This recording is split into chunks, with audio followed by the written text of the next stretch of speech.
An-Nu'man bin Bashir radhiyallahu anhuma qala sami'tu Rasulullah sallallahu alaihi wasallam, bahwasanya Abi Abdillah An-Nu'man bin Bashir berkata, sami'tu Rasulullah sallallahu alaihi wasallam, saya mendengar langsung dari Rasulullah sallallahu alaihi wasallam, yaqulu innal halala bayyinun wa innal harama bayyinun wa bainahuma umurun mustabihatun la ya'lamuhunna katsirun minan nas faman ittaqa syubhati faqad istabra'a li dinihi wa 'irdihi wa man waqa'a fi syubhat waqa'a fil haram karra'i yar'a khawlal khima yusaku ayyarda'a fi ala wa inna likulli malikin khima ala wa inna khimallahi maharimuhu ala wa inna fil jasad mudghatan idza saluhat saluhal jasad kullu wa idza fasadat til jasad kullu ala wa hiyal qalbu rawahul Bukhari wa Muslim. Hadis ini menerangkan tentang bahwasanya Rasulullah Shallallahu Alaihi Wasallam bersabda, sesungguhnya sesuatu yang halal itu sudah jelas dan yang haram pun juga jelas. Artinya hukum halal maupun hukum haram itu jelas. Ya, contohnya kemarin saya contohkan, kalau ayam itu haram, kayak ayam itu halal, kalau biawak itu haram. Tapi ayam pun bisa menjadi haram kalau ayam itu hasil curian, kan begitu. Jadi kalau hukumnya secara hukmiyah ayam itu halal, tapi bisa menjadi haram secara hukum kalau asal usulnya itu dari perbuatan haram atau mencuri, umpamanya seperti itu. Dan yang haram pun juga jelas, ya. Yang haram pun juga jelas. Mungkin seperti binatang babi, bagi kita orang Islam hukumnya haram. Bahkan dari segi kesuciannya, babi atau anjing itu selain haram, hukumnya najis yang disebut dengan najis mughalladah atau najis kelas berat, begitu. Nah, artinya antara halal dan haram ini betul-betul jelas. Kita betul-betul tahu, ya. Karena semua sudah dijelaskan melalui para alim, para ulama, para ustadz, para mubaligh untuk menyampaikan masalah-masalah yang halal maupun yang haram, mana yang diperintahkan dan mana yang dilarang, gitu.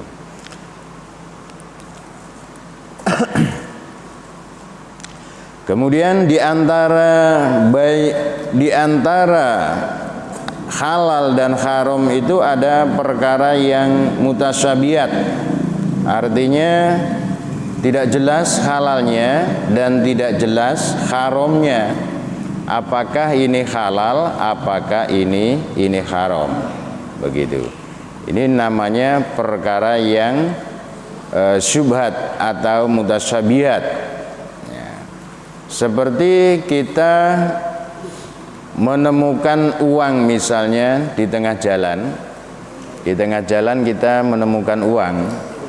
Nah, kita tidak tahu ini halal apa haram, ya, karena bukan milik kita umpamanya. Nah, yang jelas ini termasuk perkara yang syubhat atau mutasyabihat. Ya. Ini contoh perkara yang syubhat atau mutasyabihat, gitu. La ya'lamuhunna katsirun minan nas, maka tidak banyak orang yang tahu tentang perkara syubhat. Ini halal, apakah ini haram, begitu. Maka famanittaqas syubhat faqad istabra'a li dinihi wa irdihi. Wa man waqa'a fi syubhat waqa'a fil haram. Maka barang siapa yang takut dengan perkara syubhat, misalnya takut dengan perkara syubhat itu menemukan uang karena ini merasa bukan uang kita, maka kita tidak berani menggunakan uang tersebut walaupun laku dibelikan apa saja, karena uangnya uang beneran bukan uang-uangan. Karena sekarang ini kan ada kayak uang beneran tetapi uang mainan ternyata. Nah, seperti dulu di Kayong Utara ini ada orang menemukan uang tidak sedikit, kurang lebih 160 juta. Ya, tidak sedikit kan, uang 160 juta. Nah, ini karena orangnya orang jujur ya, dan takut dengan perkara yang syubhat, akhirnya dilaporkan ke polisi. Kemudian diketahui orang yang kehilangan uang tersebut. Nah, ini termasuk orang-orang yang takut ya, contoh orang yang takut makan sesuatu yang syubhat. Ya. Maka tidak sedikit ya, tidak sedikit itu banyak orang yang tidak tahu perkara-perkara yang syubhat.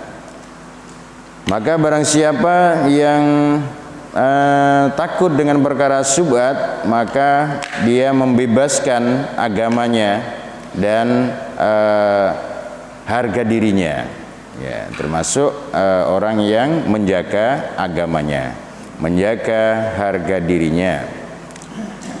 Wa man waqa'a fi syubhat waqa'a fil haram. Maka barang siapa yang terlibat dalam perkara yang syubhat, maka dia termasuk terlibat juga dalam perkara yang haram, begitu. Oleh karena itu dalam hadis ini intinya mengingatkan kepada kita sekalian agar kita sekalian bisa mengetahui mana yang halal, mana yang haram, dan mana yang syubhat. Karra'i yar'a haulal khima yusagu ayarta'a fi ala wa inna likulli malikin khima ala wa inna khimallah hamaharimuhu. Maka sesungguhnya bagi orang yang contoh orang yang apa ya bahasa anunya itu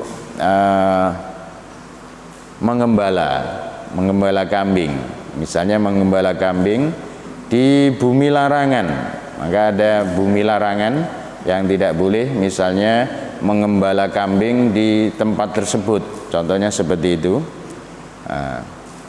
Sehingga ini halal apa haram kan tidak jelas, begitu. Sehingga dia memelihara kambing atau mengembala di tempat yang dilarang ya, atau yang tidak diperkenankan mengembala kambing di situ. Misalnya ada sebuah taman ya, ada sebuah taman di situ udah dipiara bagus-bagus, kemudian digunakan untuk mengembala kambing atau mengembala sapi, maka itu termasuk dalam perkara yang syubhat, bahkan hampir-hampir masuk dalam perkara yang haram ya, karena yang jelas yang punya taman atau yang punya kebun tersebut, kalau kebun itu memang dibuat taman, yang jelas tidak membolehkan ya. Seperti itu termasuk dalam perkara yang syubhat, hampir-hampir haram kan begitu. Nah, sesungguhnya wa inna likulli malikin khima, Sesungguhnya bagi setiap orang yang memiliki ada semacam bumi larangan, dan sesungguhnya ala wa inna himallahi maharimu, sesungguhnya bumi larangan Allah, bumi Allah maksudnya ada larangan-larangan Allah, artinya ada sesuatu yang diharamkan, ya, diharamkan. Walaupun sebenarnya Allah menciptakan langit bumi seisinya ini untuk manusia, tetapi tidak semuanya dihalalkan, ada juga yang diharamkan, seperti itu. Wa inna fil jasad mudghatan idza saluhat saluhal jasad kullu.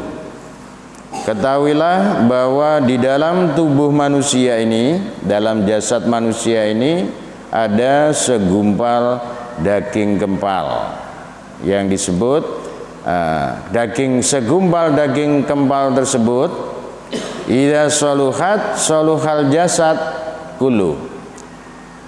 Segumpal daging kempal tersebut ketika baik, ketika bagus, maka jasad pun semuanya akan menjadi bagus. Begitu. Jadi dalam tubuh kita ini ada segumpal segumpal daging, manakala segumpal daging tersebut bagus, maka semua jasad kita menjadi bagus. Begitu. Wa idza fasadal jasad kulluh. Dan ketika segumpal daging tersebut jelek, rusak, maka rusaklah semua jasad, gitu, semua tubuh kita, anggota tubuh kita. Ala wahyal qalbu, ketahuilah bahwa segumpal darah itu adalah hati namanya. Artinya kuncinya manusia itu baik atau buruk itu tergantung pada kebaikan hatinya. Kalau hatinya baik, maka amal perbuatannya pun menjadi baik.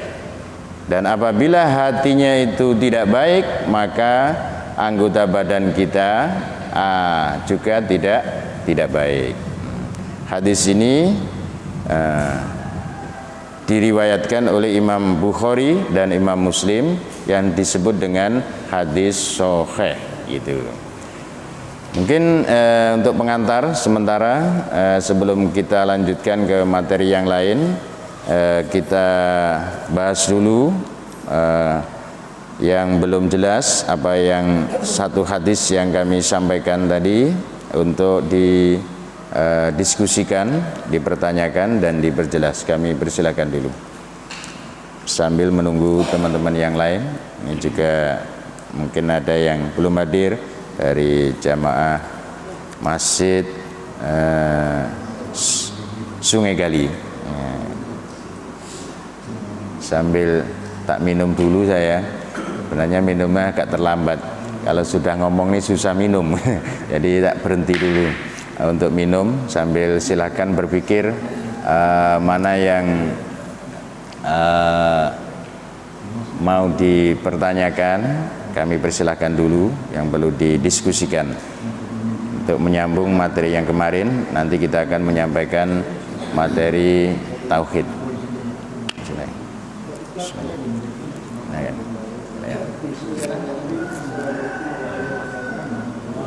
Waalaikumsalam warahmatullahi wabarakatuh. Ini seandainya Ustaz ya, masalah kita temuan tadi. Karena di sana sering kan kita, terutama saya sering juga bertemu di jalan itu barang, baik itu di Palembang. Dan kata orang itu kalau kita sudah menemu barang itu atau uang, cukup 3 orang kita tanyakan itu udah halal, barang itu sudah bisa jadi milik kita. Karena itu dianggap sebagai ulama itu rezeki. Rezeki itu temuan, tapi boleh kita tanyakan kepada 3 orang yang berada di situ. Kemudian uangnya kita simpan dulu. Kalau seandainya memang 3 hari yang itu tidak ada orang yang mencarinya, berarti itu halal. Kemudian kedua, ini masalah sholat sunnah, sholat sunnah istiqo. Itu yang pas waktunya itu, apakah sebelum terbit matahari atau sesudahnya? Istisqa. Istisqa. Iya. Waalaikumsalam. Iya. Iya, istisqa. Isyraq. Oh, isyraq bukan istisqa. Oh iya. Ya.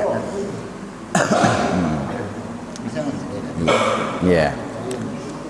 Ya, pertama tentang masalah syubhat. Masalah syubhat kami contohkan tadi tentang kejadian menemu uang. Ya, karena di Kayong Utara beberapa bulan yang lalu ini ada orang yang menemukan uang tidak sedikit karena nilainya sangat besar, sekitar insya Allah sekitar 160 juta, sehingga dia ketakutan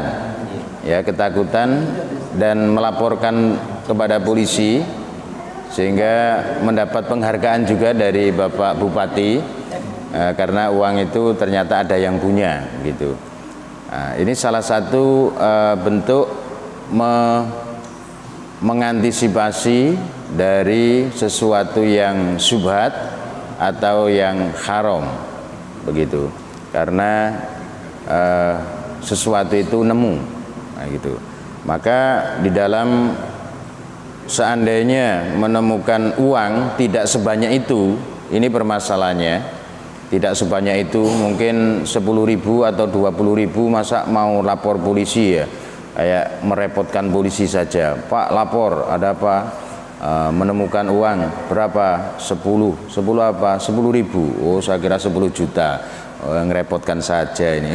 Kayaknya seperti itu ya. Maka jadi ada misalnya hanya ditanyakan beberapa orang, 2-3 orang. Kalau tidak ada yang memiliki, ya dianggap halal. Daripada uang kertas itu akhirnya kena hujan, kena panas, akhirnya hancur, kan jadi mubadzir. Nah, masalahnya kalau jadi mubadzir kan jadi teman setan, kan begitu. Innal mubadzirina kanu ikhwanas syayatin. Sesuatu yang mubadzir ini adalah teman setan, kan gitu. Maka ada yang mengatakan bahwa kalau sudah diumumkan 1-2 orang atau 3 orang sudah dianggap halal, kan begitu. Maksudnya begitu, Pak ya? Maksudnya begitu. Nah, ini ada sebuah keterangan dalam hadis. Kebetulan saya kitabnya itu dari Jawa ke sini memang belum bawa kitab. Ini semua kitab-kitab baru yang saya bawa. Tidak bisa membawa kitab karena terlalu berat. Waktu kami diundang ke sini ini membawa koper lengkap dengan pakaian dan sebagainya, udah berat, hanya membawa beberapa kitab. Di dalam kitab hadis Bulughul Maram itu diterangkan tentang kalau kita menemukan barang atau sesuatu, maka harus kita umumkan. Ya, kita umumkan ya seperti itu.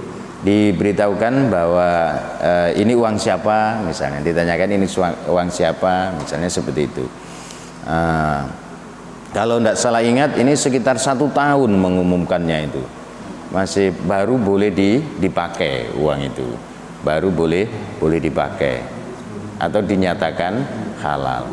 Tapi kalau nilainya tidak banyak, ini gimana ya solusinya? Karena tidak banyak, misalnya 10.000 ya, masa nunggu 1 tahun, nanti malah hilang lagi uang itu, nanti repot ya. Jadi itu tunggu sampai setahun, nanti malah hilang lagi gitu. Jadi kalau saya berpendapat begini, kalau cuma sedikit itu, ada dari orang tua saya sendiri, kebetulan juga imam gitu, saya masih ingat betul dari orang tua untuk begini. Nggak usah ribet-ribet, nggak usah repot-repot. Kalau nemukan gitu, udah jangan kamu umumkan, diumumkan 1-2 hari, nggak ada yang ngaku misalnya. udahlah masukkan ke kotak amal di masjid saja. Niat saja menolong amal jariahnya orang yang kehilangan uang itu. Insya Allah kamu ya dapat pahala karena menolong dia itu orang yang kehilangan untuk memasukkan ke kotak amal di masjid. Nah, kita pun insya Allah dapat pahala juga kan gitu. Kita menolong. Sebenarnya dia itu kehilangan uang ini sebenarnya mau dimasukkan ke kotak amal tapi tidak tahu kotaknya di mana begitu.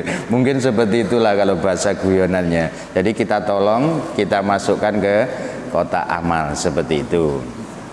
Nah, itu kalau kita lebih terhindar dari yang haram. Tapi saya sendiri pernah betul-betul pernah menemukan uang itu tidak sedikit juga pada waktu itu. Karena waktu itu mungkin sekitar 25 tahun yang lalu, lebih dari 25 tahun yang lalu. Kebetulan saya masih kemanten baru. Jadi saya terus terang saja ini bicara soal pengalaman tapi berkaitan dengan materi yang saya sampaikan tadi. Suatu malam saya mengajar di pondok pesantren Darussalam. Waktu itu penduduknya masih sepi, mungkin kayak hampir seperti di sini. Jadi pulang malam pun agak takut. Nah, pada waktu saya kemanten baru, saya terus terang saja rokok saja dibelikan oleh mertua, apalagi belanja itu jarang ngasih belanja karena masih kemanten baru gitu. Terus kemudian kepingin sekali saya ngasih belanja istri saya. Tapi hampir pulang dari ngajar sekitar jam 11 malam itu hanya batin begitu, ya Allah saya kepingin sekali-kali itu ngasih belanja istri saya. Walaupun sampai sekarang loh istri saya tidak pernah minta belanja, tapi memang saya kasih dulu sebelum minta gitu. Jadi suatu saat akhirnya menemukan uang Rp1.000. Kemudian di depan saya lagi saya pakai sepeda engkol gitu, sepeda engkol kurang lebih jarak 2 meter ada lagi Rp1.000. Saya pikir ini uangnya siapa ya jatuh kok malam-malam begini. Saya lihat uangnya ini baru sekali, tidak lencu sama sekali. Terus uang yang kedua ini juga sama-sama masih baru sekali. Kok ada uang baru-baru begitu ya. Akhirnya saya turun dari sepeda engkol itu tadi, sepeda engkol. Terus saya lihat lagi, waktu itu mata saya masih terang, walaupun jauh. Kalau namanya uang itu kelihatan gitu, walaupun jauh. Tapi kalau uang itu, tapi kalau Al-Quran dekat tidak kelihatan kalau tidak pakai kacamata gitu. Nah ini jauh dari sampai pagar sana itu nampak, ini uang. Karena waktu itu ada mobil lewat, kelihatan. Ada lampunya, itu uang begitu. Sampai saya itu letih, naik turun, akhirnya turun saja ya. Sepeda engkol itu saya bawa begitu saja karena naik turun udah capek ini. Karena sepanjang jalan itu uang semua, bukan sedikit, artinya sepanjang jalan itu kayak ditata gitu uang itu, kayak ditata betul-betul ditata. Saya lihat ini uang kok uang baru gitu. Sampai di tengah-tengah itu saya merinding, bulu roma ya. Jadi sini ini merinding gitu karena sendiri masih sepi kampung waktu itu, masih sepi, merinding. Terus kemudian saya berpikir ini kalau uang orang jatuh kayak tidak mungkin ya ditata seperti ini, uangnya masih baru-baru semua. Akhirnya saya berdoa kepada Allah, ya Allah kalau memang ini doa yang kemarin saya minta, mohon sebelum kan minta kepingin ngasih belanja istri kan begitu, memang dikabulkan oleh Allah melalui ini. Kalau saya ini haram, saya minta halalnya gitu. Saya umumkan adakah orang yang kehilangan uang sepanjang jalan itu cuma 1000-an semua, tidak ada yang 5.000 waktu itu, tapi ya banyak wong, kurang lebih 2 kepal ini, tangan ini saya masukkan kocek, ini penuh semua koceknya itu. Kebetulan ya tidak terlalu besar koceknya itu. Kok tahu mau nemu uang, mungkin saya siapkan kocek yang besar tapi tidak tahu kalau menemu uang. Ya, itu saya juga pernah mengalami hal seperti itu. Itu yang pertama. Yang pernah kedua juga pernah mengalami hal seperti itu di Pontianak. Jadi dulu waktu di Teluk Batang kami tahun 97 sampai 2003 itu kan lama di Teluk Batang. Kemudian baru-baru ini di Kayong Utara minta diundang oleh Bapak Haji Nasril ini untuk ke Kayong Utara, berjuang di sini bersama-sama beliau untuk Kayong Utara sebenarnya. Maka kami di sini ini keberadaannya memang untuk Kayong Utara, begitu, untuk kita semuanya. Ini dulu waktu mau balik, waktu masih bangun Masjid Babul Mukminin Teluk Batang, itu kan kebetulan ya kami bersama masyarakat di sana untuk membangun masjid sana. Masih dalam proses pembangunan. Nah, ketika kami sambang ke Jawa, ini kalau saya tinggal karena yang pengurus utamanya itu saya, jadi agak kalau ditinggal seminggu saja ini udah agak bingung.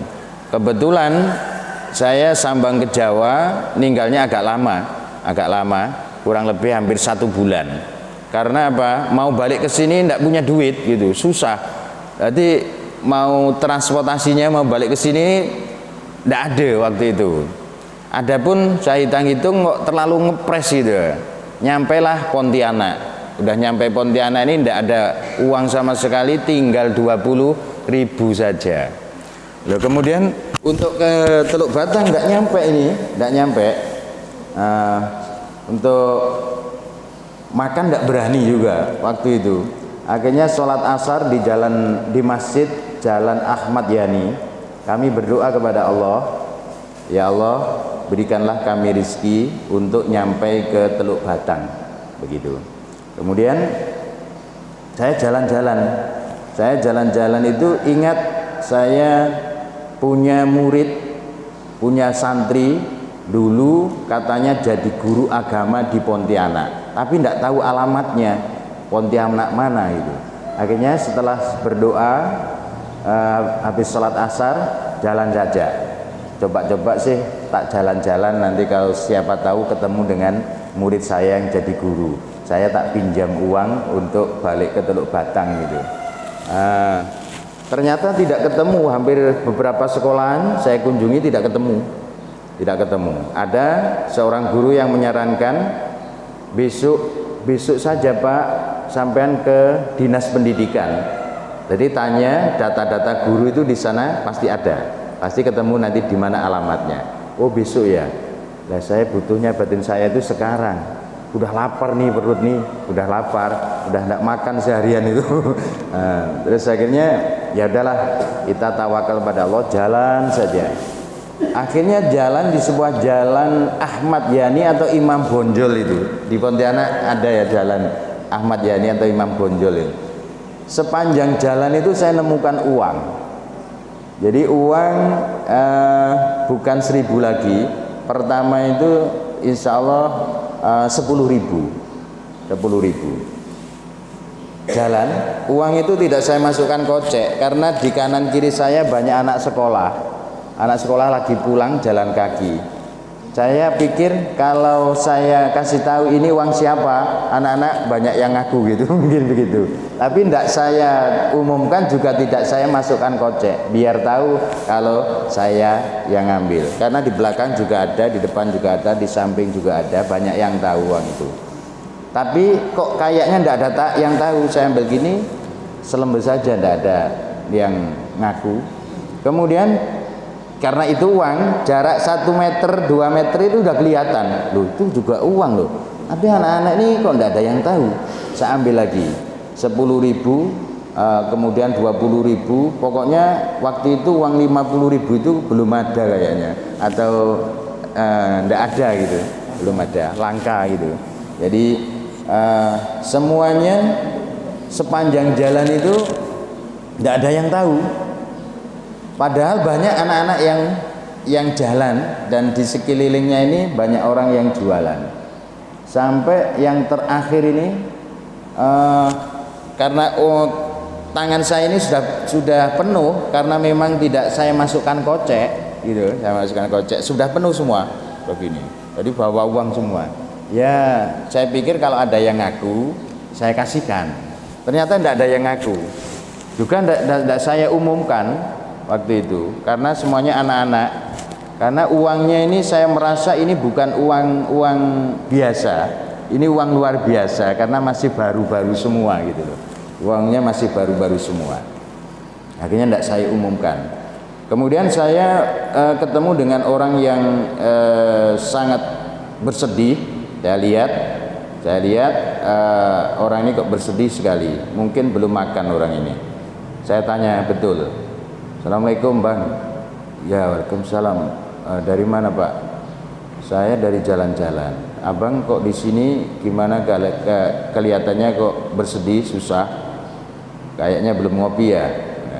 Oh belum, apalagi ngopi, makan juga belum Pak, mulai pagi, mulai kemarin ya. Kenapa? Saya nyari bos saya, juragan saya tidak ketemu, sedangkan istri saya itu mau melahirkan, dia tidak bisa pulang, tidak punya uang gitu. Kemana, mau pulang kemana? Mau ke Siantan Hulu, di Pontianak kan ada Siantan Hulu. Terus abang belum makan? Belum. Mau pulang juga tidak bisa. Tidak usah bersedih, ini saya kasih uang. Yang separuh ini, yang tangan kanan ini saya kasihkan semua. Ini rezeki abang. Nah, kok banyak sekali ini uang apa? Udahlah, ini rezeki abang berarti, saya bilang gitu. Terus yang ini rezeki saya pun juga mau pulang, Mbak bisa pulang karena dia punya saya yang kiri saja ini. Udahlah, ini terus terang saja Bang, ini tadi uang nemu gitu, uang nemu saya, tidak mencuri. Kalau mencuri kan haram, tidak mencopet haram. Ini uang nemu, uang subhat ini. Tapi kita mohon kepada Allah, kalau subhat, kalau haram minta dihalalkan. Karena saya berpendapat uang ini bukan uang orang ini kayaknya itu. Memang Allah mengasih rezeki lewat uang ini. Saya karena pernah mengalami hal yang sama dengan ini, cuma nilainya aja yang tidak sama, seperti itu. Mohon maaf, ini banyak cerita tentang masalah itu ya, karena berkaitan dengan masalah subhat. Terus yang pertanyaan kedua tentang masalah waktu isyraq ya, waktu isyraq. Ya Pak ya, tanya dia. Ya. Waktu sholat isyraq ini sebelum sholat duha. Nah, sholat duha ini ketika matahari sepenumbak, kata orang Jawa itu, seperti ini, matahari misalnya timur sana udah sepenumbak. Orang numbak itu kan begini ya, kayak gini ya. Nah, seperti ini. Itu sekitar segitu, itu sudah masuk waktu duha. Nah, sebelum itu ini waktu sholat isyraq. Kalau saya lihat kemarin tuh waktu sholat isyraq jam 6 sudah masuk waktu sholat isyraq, jam 6. Kalau sekarang zamannya sudah canggih, itu bisa dilihat di HP. Kalau di masjid ini kayaknya belum ada waktu sholat isyraq ya. Termasuk ya di Masjid Agung sendiri ada ya. Iya. Di masjid-masjid, termasuk di Masjid Agung ini belum ada juga waktu sholat duha, waktu sholat isyraq juga belum ada. Kemarin ada yang menanyakan, di sini ini kan Masjid Agung Pak, ada orang dari Pontianak. Saya mau sholat duha, kok enggak ada di situ waktu sholat duha, hanya waktu sholat 5 waktu saja. Sholat isyraq pun juga tidak ada, begitu. Ya kebetulan waktu itu belum beli. Nanti saya sampaikan kepada pengurus, saya bilang cuma begitu saja. Karena belum ada. Kalau yang jam digital itu kan ada waktu sholat isyraq, waktu sholat duha, waktu sholat fajar, itu ada semua. Kemudian ada waktu iqomah, antara adzan dan iqomah itu ada jedahnya. Kalau sudah qomat itu tulisan iqomat itu berjalan, sehingga makmum itu kalau sudah baru datang tidak lagi sholat sunnah. Karena kalau tidak ada itu, kalau di Masjid Agung ini anak bunyi aja, hanya ada bunyi. Kadang-kadang kalau udah titit, udah takbir ini jadi batal. Allahu Akbar titit, tidak jadi sholat sunnah. Nah, karena terkejut dengan suara bunyi titit tadi. Nah, maka insya Allah nanti akan diusahakan carikan. Kebetulan di sini saya sampaikan, kebetulan ada pengurus masjid, di depan saya, di samping saya. Insya Allah kemarin akan dibahas, akan dicarikan semacam jam digital gitu, kayak di Masjid Mujahidin Pontianak. Di waktunya jelas. Artinya waktu sholat isyraq itu sebelum waktu sholat duha, begitu ya, sholat duha. Terus bagaimana seandainya dilaksanakan tidak di masjid? Tadi Bapak Cidawi tadi begitu, apakah boleh begitu? Nah, sholat sunnah ini sebenarnya yang lebih utama adalah di rumah, bukan di masjid. Ini kalau berbicara soal utamanya, karena Rasulullah pernah bersabda, nawwiru buyutakum bisolah wa tilawatil Quran.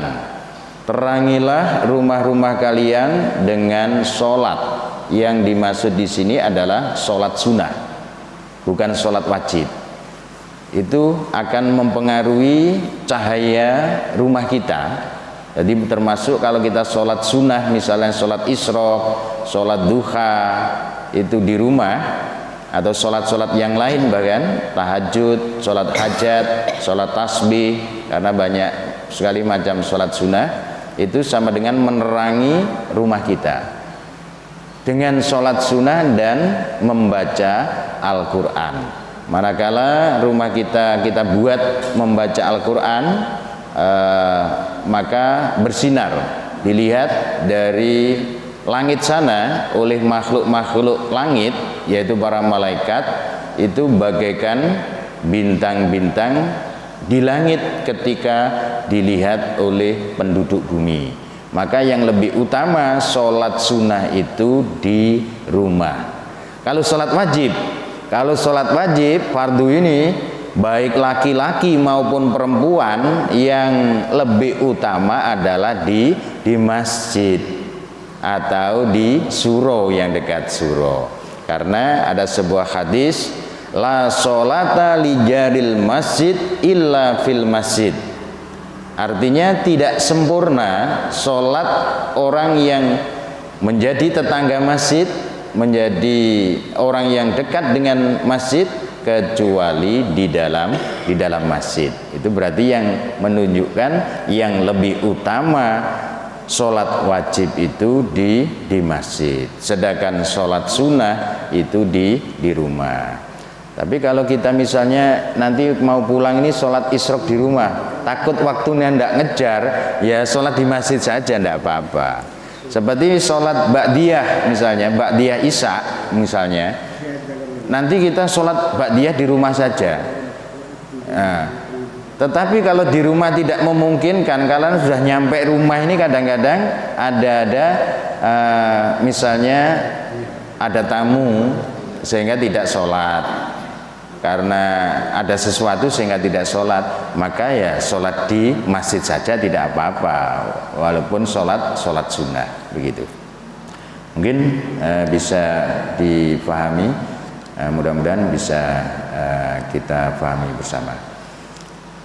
Mungkin barangkali sebelum kami lanjut ke materi berikutnya, kami persilahkan untuk bertanya dulu. Iya. Mainnya itu kan ada dua dapat. Ini kan satu paket ya. Satu paket kita habis main subuh, tapi kita tidak ada aktivitas lain. Macam di rumah lah kita habis main subuh, kita tidak ada aktivitas, tidak ada ngaji, tidak apa, atau kita terus jatah kawan perempuan bekerja dan sebagainya. Itu baru kita semua sah, boleh. Tapi kalau menurut adik satu pendapat itu yang dikatakan itu satu paket. Ketika kita di masjid ini habis main subuh, tidak ada aktivitas, ini menunggu waktu isya, kalau kita baca, dan tidak ada kosong waktu ini. Oh, nah jadi ya. Kalau tadi di rumah tidak ada kosong, ya. Habis subuh kita ada aktivitas. Iya. Kita balik kegiatan nyuci apa nanti yang waktu. Begini, untuk sholat sunnah isyraq maupun sholat duha, ini kan macam-macam sholat sunnah atau sholat nafilah. Ini memang kalau bicara soal afdolnya, soal utamanya, setelah sholat subuh ini minimal berzikir. Kalau tidak ngaji seperti ini, minimal berzikir.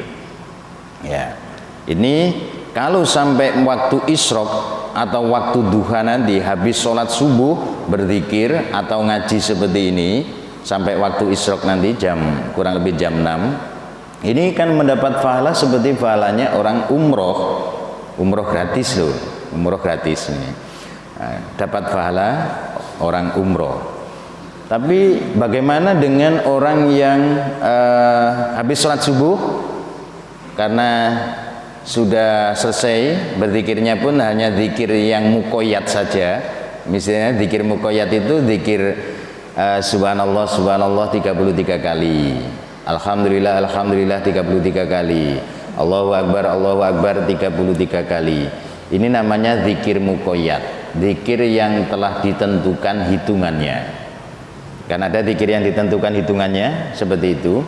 Maka barang siapa yang berzikir seperti itu habis sholat, maka akan menghapus kesalahannya walau kanat misla zabadil bahri, walaupun kesalahannya itu sebanyak buih di lautan, dengan zikir subhanallah alhamdulillah Allahu akbar 33 kali. Kemudian sudah terus pulang misalnya, terus di rumah ya mungkin yang ibu-ibu masak, mungkin bersih-bersih, atau yang bapak-bapak jalan-jalan kemudian misalnya. Kemudian apakah boleh sholat isyraq gitu? Karena tidak langsung dari subuh sampai itu boleh-boleh saja sholat isyraq, walaupun tidak sambung dari sholat subuh tadi, itu boleh-boleh saja. Jadi tidak ada masalah karena ini berkaitan dengan masalah sholat sunnah. Tapi kalau afdolnya ya afdolan zikir terus sampai waktu isyraq baru sholat isyraq. Tidak masalah karena ini sholat sunnah. Apalagi kalau disambung dengan sholat duha, misalnya sholat duha 2 rakaat, misalnya sholat duha 2 rakaat yang biasa mungkin bapak-bapak ibu-ibu lakukan, sholat duha itu akan lebih baik karena sholat duha itu fadilahnya tidak hanya mempermudah rizki saja, tetapi menghapus dosa, bahkan dosa orang tua kita itu diampuni oleh Allah karena kita sholat duha. Jadi bukan hanya dosa kita saja yang diampuni oleh Allah, tetapi dosa kedua orang tua ini juga bisa diampuni karena anaknya sholat duha, begitu. Maka luar biasa kalau punya anak yang soleh, ya. Ini pahalanya sangat luar biasa. Anaknya mengerjakan, orang tuanya mendapat pahala. Saya tadi berpikir waktu berangkat ini saya lihat ada 2 orang ibu-ibu gonceng anaknya. Saya pikir ini mau kemana ya ibu-ibu ini? Mungkin mau ke pondok pesantren atau ngantarkan anaknya. Karena saya lihat bajunya kembar itu sama, mungkin santri Darul Quran ini. Tapi kok saya lihat di belakang kok terus saja disalib sama Pak Haji Sulaiman. Saya tidak tahu, oh mungkin ke sana. Ternyata ke sini gitu. Mudah-mudahan menjadi anak yang soleh, dan kalau perempuan solihah, amin ya rabbal alamin. Saya lihat tadi tapi laki-laki benar-benar soleh. Seperti itu. Kalau misalnya sholat duhanya itu ditambah lagi dengan sholat duha yang fadilahnya, keutamaannya seperti sedekah sebanyak sendi-sendi yang ada di dalam jasad kita, tubuh kita, ya. Ini ada sholat duha 2 rakaat setelah Al-Fatihah membaca surat Al-Ikhlas 10 kali. Ini rakaat pertama. Rakaat yang kedua juga seperti itu, setelah membaca Al-Fatihah membaca surat Al-Ikhlas 10 kali. Kemudian salam, kemudian berdoa. Ini sama dengan bersedekah sebanyak sendi-sendi yang ada dalam tubuh kita. Berapa? 365 sendi yang ada dalam tubuh kita ini. Jadi sebanyak kurang lebih 1 tahun. 1 tahun kan 360 hari ya itu ya. Maka logikanya jasad kita, badan kita, kalau setiap hari kita sedekahi, ini akan jauh dari penyakit dan dari bala. Begitu, sehat. Sholat duha 2 rakaat dengan membaca surat Al-Ikhlas 10 kali, rakaat pertama dan rakaat kedua 10 kali. Ini seperti itu. Bapak-bapak, ibu-ibu, para jemaah sekalian yang kami hormati, sebenarnya tadi akan menyampaikan materi tauhid, tapi nampaknya waktunya kok sudah agak siang. Ini tadi baru 1 hadis. Sebenarnya mau menyampaikan materi kemarin, kelanjutan materi kemarin, tapi karena waktunya sudah agak siang, kayaknya belum ya. Tapi kami persilakan bapak-bapak atau ibu-ibu yang mau bertanya, kami persilakan.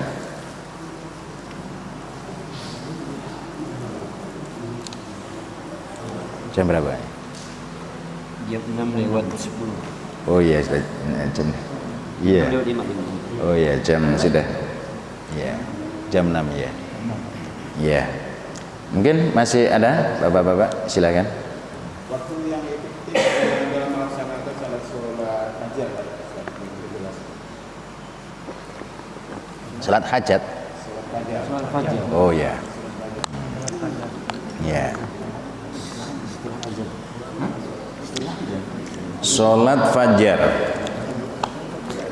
Sholat fajar itu dilakukan setelah, ada yang mengatakan setelah adzan subuh, ya. Ada yang mengatakan sebelum subuh. Ya.